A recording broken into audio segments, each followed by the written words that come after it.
the most obvious comparison to what he has done, and there's a lot of differences, but there's a lot of similarities.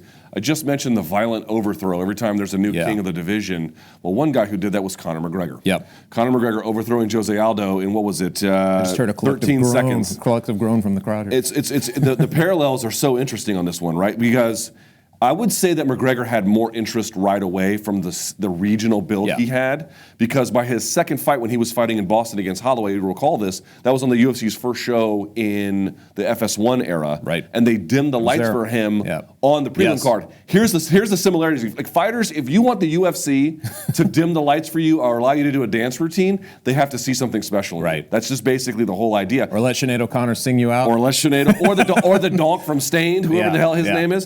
But there's also, here's some other parallels for you, right? So he fought, and Conor McGregor did, Brimage, Holloway, Brandao, Poirier, Seaver, Mendez, and then he beat Aldo to claim the undisputed title in his 7th fight. He had the interim championship in his 6th fight. It's identical. Now, there was the injury to the ACL that McGregor had, which of course somehow, here's another part about this. Yeah. Adesanya's ability to stay injury-free in the last 20 months that is some Iron Man shit, to be quite honest with you. But I wonder what you make of the Conor McGregor comparison. I would say it's a little bit different in the sense, and by the way, they both were headlining cards in their 3rd fight. He headlined that fight with Tavares. Right. He had the UFC Dublin card. There's a lot of similarities. I would say that Conor, again, came in with a little bit more intrigue, had a little bit more time off as a consequence of the injury, but in so many ways, flashy, daring, willing to be disliked, willing to be polarizing, willing to be loved. Origin story with national pride, violent overthrow of the king. There are ominous parallels between them. I agree with you 100%. I think when Conor came up, there was a feeling of almost a messiah, right? Like almost like this fight game messiah in the UFC finally, who was big enough. He was busting, he was breaking into every kind of national media. There was whether you want to acknowledge it or not, the Irish, we have this idea of the fighting Irish. There was some kind of parallel to like, hey, we've actually found this Irishman who fits a basic caricature that we've had in our mind forever, And he was brash. He was doing crazy things. It was like he showed up in different forms every press conference. Every time there was a new fight, either he had a shaved head or he was showing up in some kind of like, overlord garb, you know what I mean? Like he was always doing snatching belts. He was insulting countries. I felt like he was just doing everything within his power to, but it seemed very natural to him to accept all the attention and just absorb it.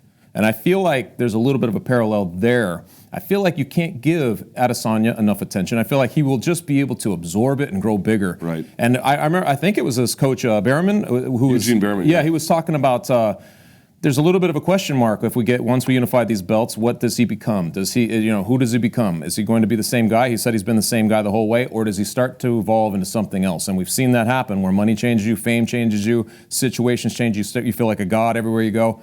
I feel like that's kind of the space now. So far, he's handled himself very admirably, but I think there's a little bit of potential there where you could start to see Adesanya evolve in the bigger sense of vanity and feeling invincible. So here's what I'm looking for in the next chapter, and another not ominous, but another parallel between McGregor and Adesanya. I don't think it was exactly the same. There's always some minute differences, but there was pervasive skepticism about McGregor every time, and Dustin Poirier is going to put a stop to this, and Mendez is going to put a stop to this, and then Aldo's going to put a stop to this, and no one put a stop to it, not until Nate Diaz, of course.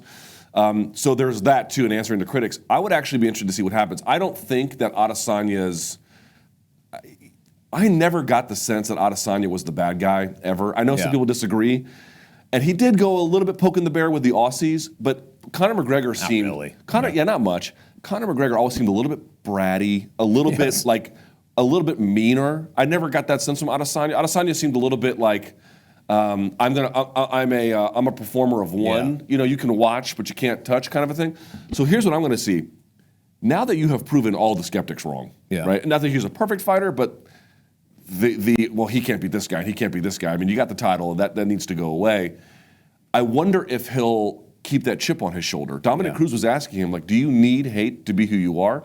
And he said no, that good or bad, it's all energy. It's very even keel that way. Right, but at the same time, it's like, okay, I'm not saying you've all the skeptics, all of a sudden, all of your fans, but you can't feast off of skepticism when you disprove it. Yeah. You need to pivot to something else. Right. And so I want to see how he acts in the next chapter of his career. Yeah, it will be interesting. I felt like with Conor McGregor, just going back to that 1 second, there was a vicarious joyride that his country was on, right? Like they're all living through his experience, and I felt like that extended to the globe. I felt like everybody was just like, we'll have fun as long as this fun will last. And obviously it lasted as long as it did. It was a long time because there are a lot of people who still want to keep going with that fun. I think that it's over on that on that scale. But Adesanya is a little different. He almost feels like a throwback to something too. Like he doesn't seem like he's a firebrand in that sense. He feels like he's a throwback to, he's more rooted to something more essential to the fight game. And and I feel like that's his thing. We can't understand him just yet. I don't think anybody has the idea of who he is. Nobody's going to peg who he is just yet. There's a lot to be discovered in him through 7 fights. I think he flew under the radar just enough, honestly, for him to go into now his boom period with a lot of people not knowing who he is. And I feel like that's to his benefit. I think that part will be fascinating. Yeah, folks have said, is he now as popular as Conor McGregor? No. You look at the metrics, they don't, or even Conor McGregor was by the time he beat Aldo. No, that pay-per-view did huge numbers. Adesanya also hasn't, I mean, I don't know what's happening in Nigeria or New Zealand, but I don't necessarily get the sense from afar that he's captured his country's imagination in the same way. You don't see them traveling to Vegas and thousands of red panties lying over. Not yet.